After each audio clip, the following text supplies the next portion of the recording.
మరి పోచారం శ్రీనివాసరెడ్డి గారు బీఆర్ఎస్ పార్టీకి వెళ్ళి కాంగ్రెస్ పార్టీ మారిన తర్వాత మరి ఎన్నికల్లో ఏ పార్టీ ప్రచారం చేస్తారో వద్దని వాడలేదు.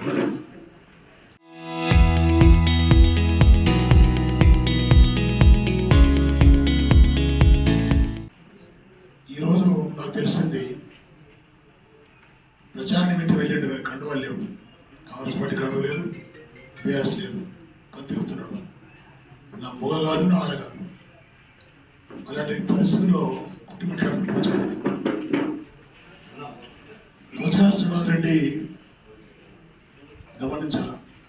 నేను అడుగుతున్న కొన్ని ప్రశ్నలు నాకు హక్కు ఉంది కాబట్టి. నేను 2004లో ఈ ప్రాంతంలో వచ్చి ఎమ్మెల్యే గెలిచి ఇక్కడ గెలిచిన తర్వాత ఆయన 3 సార్లు ఎమ్మెల్యే గెలిచిన తర్వాత చేయనటువంటి పనులు నా 5 ఏళ్ల కాలంలో పూర్తి చేశాను. మధ్యలో మీద 3 బ్రిడ్జ్లు, బాన్స్వాడకి వెళ్ళి Nizamabad double road, central lighting బాన్స్వాడలో చెట్లన్నీ రిపేర్ చేసిన తర్వాత డబుల్ రోడ్స్ చాలా చేస్తాం. నేను చాలా కాలం రోడ్ లేకుండా రోడ్ చేస్తాం. ముఖ్యంగా బాన్స్వాడ పట్టణంలో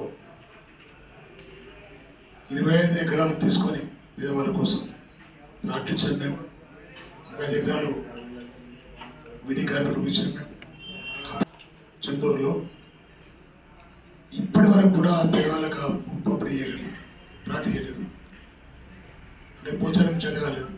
ఇళ్ళసారి పాపం ధర్నాలు చేస్తున్నాం, ముత్తుకుంటున్న పాపం వాళ్ళు ఇప్పటి వరకు కూడా వాళ్ళకి ప్లాట్ ఇవ్వలేదు.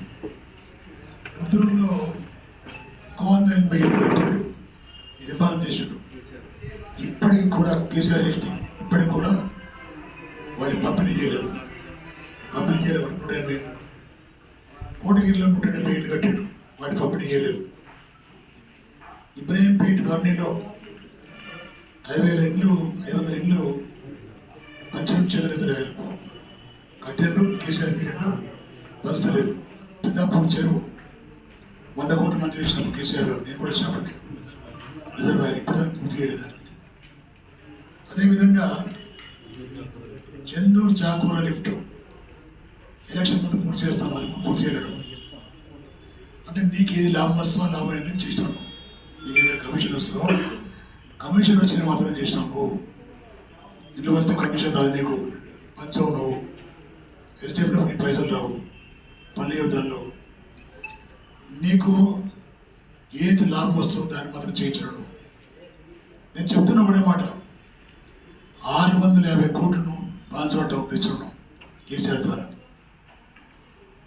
650 అంటే దాదాపు 60-70 కోట్లు నువ్వు గ్యారంటీగా మిగిలివంటున్నాను. 60-70 కోట్లు ఓన్లీ నేను బీఆర్ఎస్ పార్టీలో ఉంటున్నాను. కారణం ఏంటంటే నువ్వు రాజీనామా చేస్తావు అనుకో, మనం గెలవడం తెలిసిపోయింది. ప్రజలు ఆగ్రహంతో ఉన్నారు నీ మీద. ప్రజలకు చెప్తున్నాను, బాన్స్వాడ ప్రజలకు. గత సర్పంచ్ ఎన్నికల్లో పోచారం శ్రీనివాసరెడ్డి గారికి వినపాటని చెప్పారు మీరు. ఎందుకంటే నేను చూసాను, ఆ ఎన్నికలు నేను తిరిగాను, ఇక్కడ మా వాళ్ళు తిరిగాను. చందూరు మేము గెలిచాం సర్పంచ్, మండల హెడ్ క్వార్టర్. బీర్కూరు మేము గెలిచాం. ఈవెన్ నువ్వు గెలిచింది ఒకటే కోటగిరు, అది కూడా నీ పేరు మీద కాదు, ఆ యువకుడి పేరు మీద గెలిచిన డబ్బులు. మోసరా బీజేపీ పోయింది, ఉత్తరాలు బీజేపీ పోయింది.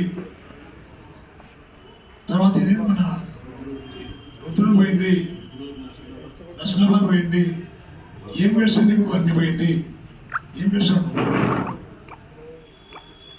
ఒకరి భర్తీ చేసుకుని 4 గెలిచినట్టు. ఏం గెలిచింది నీకు తెలియండి. 2.5 years లోపల వారు వస్తున్నారు. పెద్ద ఎత్తున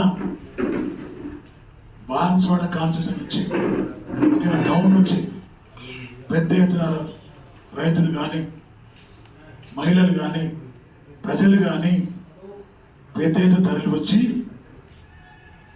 కేసీఆర్ కుమారుడు, మనకు కన్నబిడ్డగా చూస్తున్నటువంటి వ్యక్తి కుమారుడు వస్తున్నాడు. 10 ఏళ్ల కాలంలో ఎవరికి ఇబ్బంది లేకుండా పరిపాలన చేసినటువంటి ఒక కేసీఆర్ కుమారుడు రేపు వస్తున్నాడు. దయచేసి మీరు అందరూ రావాలి. ఆయన చెప్పే మాటలు వినాలి. పోచారం శ్రీమంతుడి యొక్క రహస్యం మొత్తం బయటపడి చేశారు. చరిత్ర సృష్టించినోడు ఇప్పుడు ఆ చరిత్రని తిరగరాయబోతున్నాడు. అబద్ధాల గోడల్ని బద్దలు కొట్టి నిజాలను రాగా మీ ముందుంచబోతున్నాడు. నిజమైన వార్తల కోసం వెంటనే డౌన్లోడ్ చేసుకోండి రా యాప్ని.